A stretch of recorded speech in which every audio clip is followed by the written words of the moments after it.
You are listening to Neural Newscast. I'm Nathaniel Cross.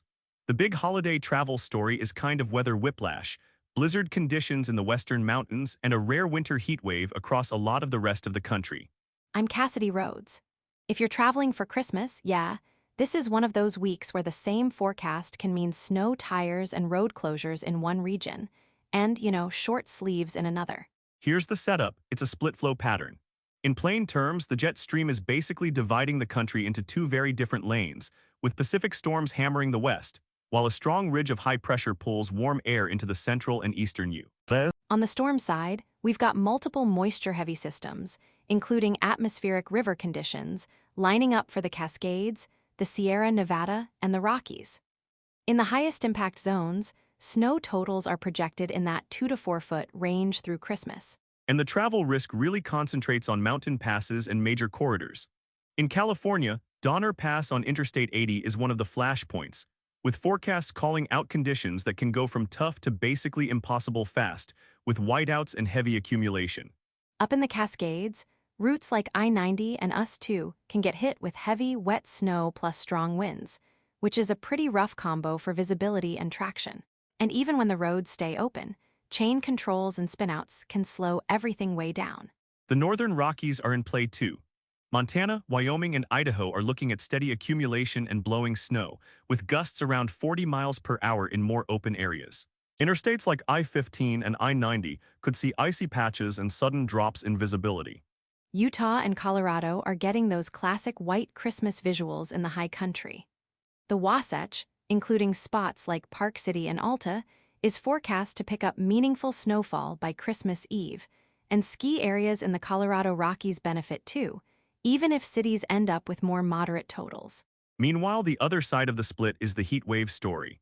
A big stretch of the plains, the Midwest, and parts of the South are forecast to run well above normal, with some cities in the 50s and 60s, and pockets farther south pushing into the 70s, even the low 80s.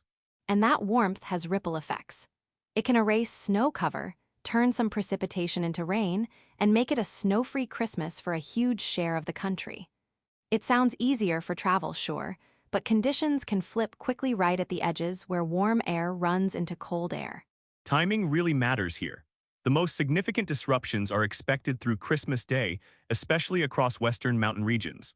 For travelers, it's less about one single storm and more about repeated rounds that keep roads hazardous and leave very little recovery time. So what do you do if you're heading out? First, build extra time into your plan. Leaving earlier can be the difference between driving in daylight versus driving in a whiteout.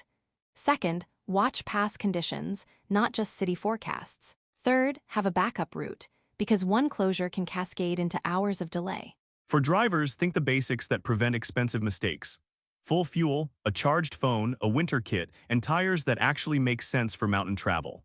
And if your route crosses the Sierra, the Cascades, or the Rockies, assume chain requirements are possible and check the rules before you hit the checkpoint. And if you're flying, keep an eye on hubs connected to mountain weather.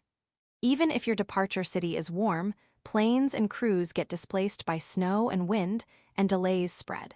So yeah, a quick check of airline alerts can save you a lot of waiting at the gate. Bottom line, it's a split America forecast. The West gets high-impact winter, the central and eastern states get spring-like warmth, and the biggest travel risk is in and around mountain passes where conditions can change fast. That's the holiday travel outlook. Stay flexible, monitor local advisories, and plan for the route you're taking, not the weather you wish you had. If this helped, share the episode with someone traveling this week and follow Neural Newscast for more updates. Neural Newscast is AI-assisted, human-reviewed. View our AI transparency policy at neuralnewscast.com.